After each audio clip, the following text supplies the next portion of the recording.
Johannes Gutenberg was born in the city of Mainz, Germany, in 1398. Coincidentally, about 2 years later, the Italian Renaissance was to begin in Florence, Italy, which was a time period where the world shifted from old feudalistic views into a diverse assortment of ideas. This also marked Europe's growth out of the Dark Era.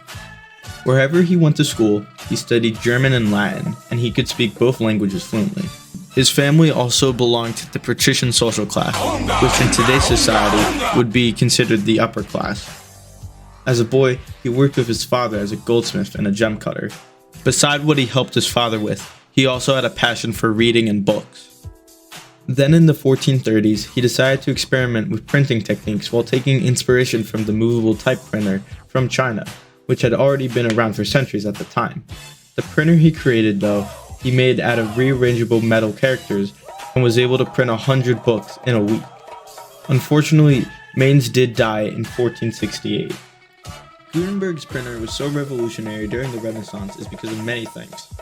Firstly, it allowed the redistribution of text to go around faster than ever before. Because everybody read the books he was printing, it ultimately made a culture of just talking about ideas that were displayed in the stuff he printed. And it inspired different people from all over Europe to take his ideas and make them better. Not only that, but people were also getting generally smarter from this invention because the books were getting produced so much faster than ever before that schools and learning institutions had so many copies. Also, because there were so many copies of the same book, it allowed people all over Europe to have access to it. The final main reason that Gutenberg's printer was so revolutionary was because the books he printed revived old classical texts and other works of literature, art, and science. Gutenberg was able to help revive and promote the study of humanities and the arts. In new terms, he helped fuel a major philosophical movement called humanism. Another reason why Gutenberg was so revolutionary during the Renaissance is because of the first book he mass-produced on his printing press. It was the Bible.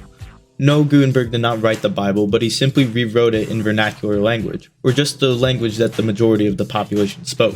Just for some context on the time period, this was a time where only the Catholic Church and the very wealthy had access to the Bible, so the church could choose what verses go out to the public and which ones don't. But since everybody had access to the Bible, people started to question it and go against it and say their own opinions or ideas. The people who did go against the Bible formed the group that is now known as Protestant Christians. The common people who did go against the Bible spread their belief through pamphlets, texts, and other literature, so everybody knew that the Bible they thought was true for thousands of years was just a hoax. Gutenberg was one of the most important people in the Protestant Reformation because if he had never reprinted the Bible, we would have never had another religion, but the Catholic Church might have still ruled above presidents and kings today. I believe that Johannes Gutenberg is a pretty noteworthy member of the Renaissance because not only was he a generalist in all the things related to writing, but he was also a visionary who was smart with his invention and only wanted to use it for good. Overall, I know that I chose this person and not my history teacher, but I am still glad that my 1 through 24 random number generator landed on him because he's a really interesting person in the best way possible.